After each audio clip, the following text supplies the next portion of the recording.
Okay guys, welcome back to part 2 of Finding Kelsey.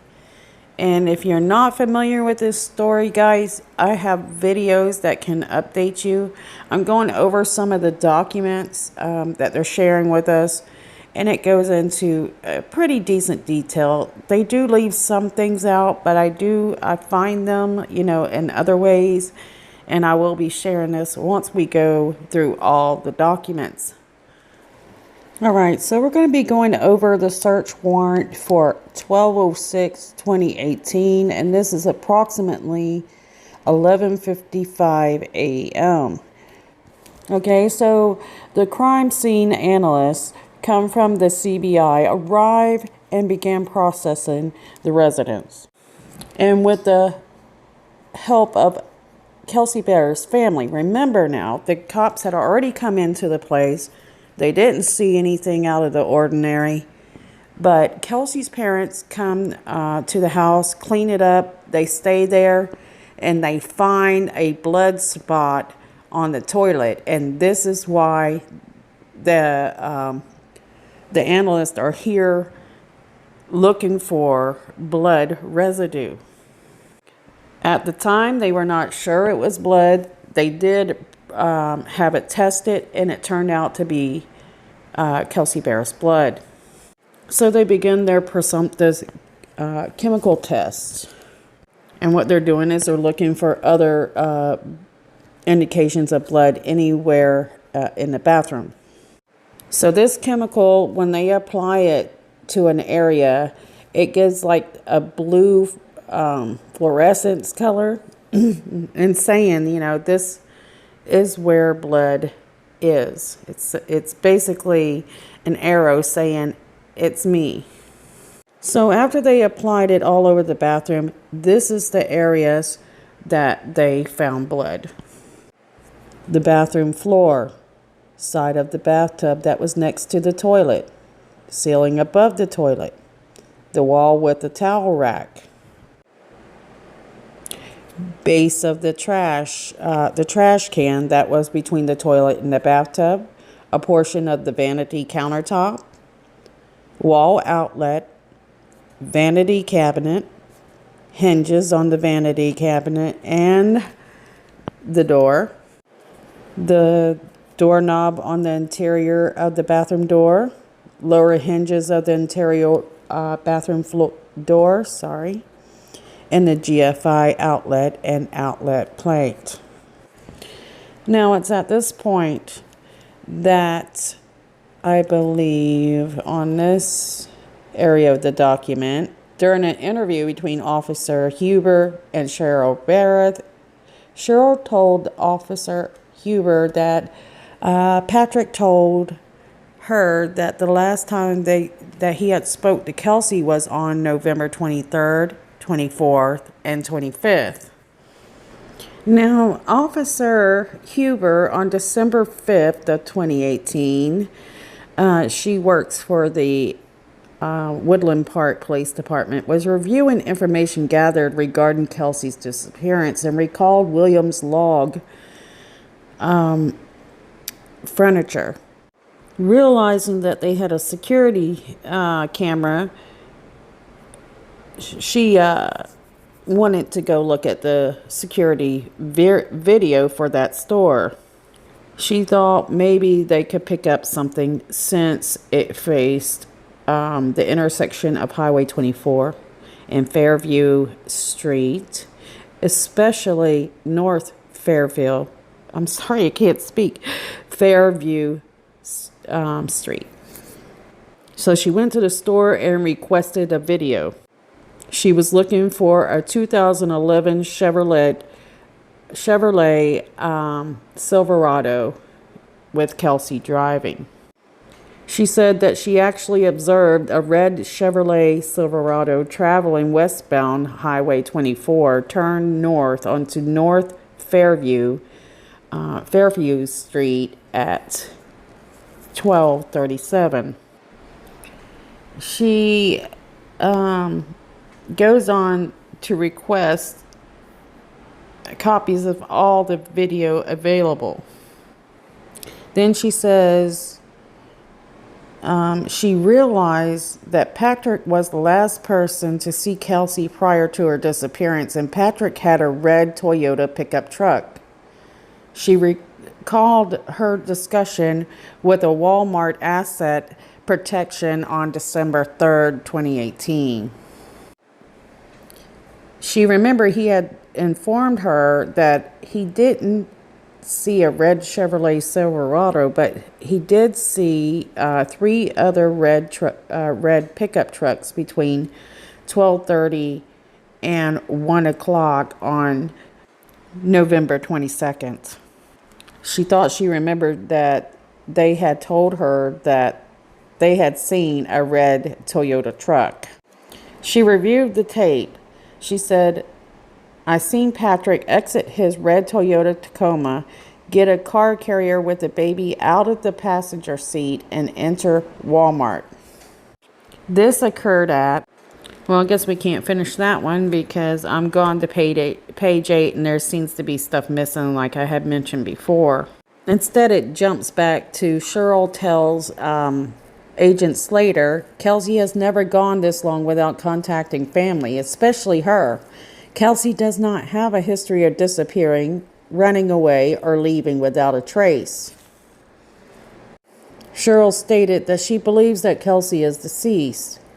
And we're watching her on that interview, and she doesn't seem to be worried at all, does she? But that's what moms do. They pull it together when they need to. Cheryl also told Agent Slater that she believed Patrick may have been using Kelsey's cell phone to communicate with her, meaning Cheryl, because the text messages were fragmented. So in other words, she's saying she's not really speaking like her daughter would. Cheryl stated Kelsey uses complete sentences in her text messages, and some of the last text messages, the messages she received from Kelsey, were fragmented. Okay, so now we're going to look at a picture of Patrick Frazee at Walmart on Thanksgiving Day with his daughter. Now, the police go through Kelsey's bank statements, 12/04/2018. I'm not going to go through all that because there's not much there. They're just saying that, her transactions pretty much stop after the 22nd of November. So on 12/06/2018, Agent Slater received a text message from Cheryl. And this is where I was telling you guys, Cheryl calls the police to tell them, say, "Look, you guys missed something. Come back." Cheryl is staying at Kelsey's residence while she is in town searching for Kelsey. Cheryl and her son, Clint Berreth, noticed what appeared to be blood around the outer bowl of the toilet. She took a picture of it and sent it in to Agent Slater. Thank God she did, because think if she wouldn't have, where would we be right now? Now, Cheryl told Agent Slater that she stayed at Kelsey's house in October of 2018, and it was for her birthday. And during that visit, Cheryl recalled seeing a bath rug or mat on the floor near the shower and the toilet at Kelsey's residence. And since she's been staying there, that she noticed that the rug and mat inside Kelsey's residence was no longer there. They searched Kelsey's home, but they could not find the rug. After that, she told them while they were searching for this mat, the refrigerator appeared to have been wiped down because she could see visible white marks on it. Now, I don't know about you guys, but I wipe mine down once a week, so I wouldn't have noticed that, so kudos for her. So on the report, they go in talking about the vehicles, and they say, I'll read it the best I can. "No other vehicles belonging to Kelsey are known by the family members or the neighbors of Kelsey. No indication was observed in Kelsey's residence that indicate she had planned to be gone for any period of time. Due to the discovery of possible bloodstains on the toilet bowl in the details of the investigation until this point. I believe foul play to be involved in the disappearance of Kelsey, he writes. Now, like I said, there seems to be a lot of stuff missing. So we're going to page 10 now. Approximately 1,300 hours, I requested Walmart video of the Toyota Tacoma entering the parking lot. All activity on the property by the driver and the Toyota exiting the parking lot. The following picture is a still image from the surveillance footage received from Walmart showing Patrick at Walmart on 11/22/2018. Now on 12/06/2018, I received Verizon cell phone records for what they put the number, which is Kelsey's phone number. I also sent files received from Verizon to CBI agent, who passed it on to the FBI special agent. So they're talking about the cell phone records that they're getting. And right here, I'm counting 1, 2, 3, 4. There are 4 text messages that would have been from Kelsey Berreth alive. Let me get a picture of this for you and I'll put it up. Okay, and that's better. Now you can you see there we have one, hang on. Okay, so we have 1, 2, 3, 4 of those text messages right there that are actually sent by Kelsey, and all that underneath should be all fake text. So we'll read on and make sure that is true. Now we are moving on to page 11, and this is quite curious. And I don't quite understand this one, but I'm going to read it to you. Maybe you'll catch something I haven't. So on 12/06/2018, okay, this is pretty interesting, but I don't quite understand it. Maybe you'll catch what I'm not catching, so I'm going to read it to you. So on 12/06/2018, a manager at one of the banks in Woodland Park said that Patrick come in at, 12/05/2018. She reported to the detective that Frazee and an unknown male were requesting a timeline of transactions that occurred on his account from 11/22/18. They reported to the detective that Frazee was seen on the ATM video from approximately 12:44 to 12:50 on November 22nd, where he made 4 transactions, 3 deposits, and 1 withdrawal. And the last transaction on November 22nd was approximately at 3:13, 15:13 is what they put the military time, at Walmart. And there was no other transaction until November 26th at the gas station. They said that Frazee asked if the baby seat and baby were visible at the ATM video. And they said both were visible about 12:47. So it sounds like, Patrick's trying to figure out what he's got to work with, how he has to maneuver and use his words. Because I can guarantee you it's going to be an interesting trial, because, we'll have to talk about that later. I want to talk about it now, but Kenny and him are going to be going at it. Now, this is what I don't understand. So they reported that the unknown male that went to the bank with Frazee said, well, you might as well let her know it's about the missing person. Then they said, then this person also reported that when they were done, the unknown male said, forget about us being here. And then they left. Tell me what you guys think about this part. Please pause the video and tell me what you're getting from this, because I don't know what to think. The unknown person was described as tall, mid to heavy set, with gray hair and possible facial hair. So obviously, we're in a time of all these cameras, and they still can't get the camera to take a good picture. So at this point, it goes on to talk about 12/06, 2018, about the furniture store surveillance camera. And it says that they're instructed to look for Patrick and Kelsey's vehicles on that footage. The outcome on that was approximately around 12:36. He witnessed a red Toyota Tacoma with a white box object in the bed pull into North Fairview Street. Sometimes my eyes get kind of blurry and I can't see, not even with glasses, so bear with me.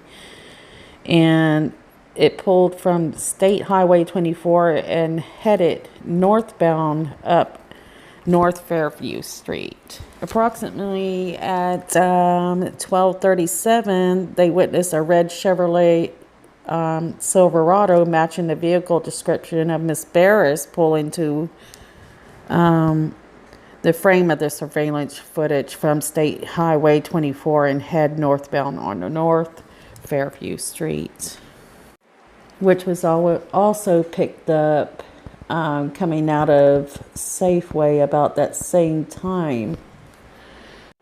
Then approximately at 12:44, he witnessed a red Toyota with a white object in the bed of the truck travel southbound on North Fairview Street, pulling up the intersection of North Fairview Street and State Highway 24. Now, approximately 13:25 p.m. on November 22nd of 2017. I don't know what that means, 2017. Witnessed a Toyota with what appears to be some kind of crate in the bed of the truck turn onto North Fairview Street from State Highway 24, appearing in the bottom right of the screen of the surveillance and travel northbound to the top left corner of the screen. The vehicle appears to be the same vehicle that was seen leaving the opposite direction at 12:44 that same day. So he obviously, the date is wrong on this. It's 2018. Now this is where it gets very interesting. So one of the neighbors, I'm not going to give the address publicly. So an investigator talked to one of the residents there, and supposedly they had a surveillance camera, and it showed Kelsey's residence. Okay, guys, as you know, I do this on my phone. I can only put so much on here, so I'm gonna stop here and work on part 3 tomorrow. My legs are so swelled right now. So and I should have it loaded after lunch sometime. I'm not sure what time, but anyways, I want to thank you guys so much for watching, and the next one should be really interesting. That's where I am very interested with sharing with you guys. So I want to send blessings to the Barreth family. I'm very sorry, so sorry for what they're going through, and I will see you guys soon. All right, guys, good night. See ya.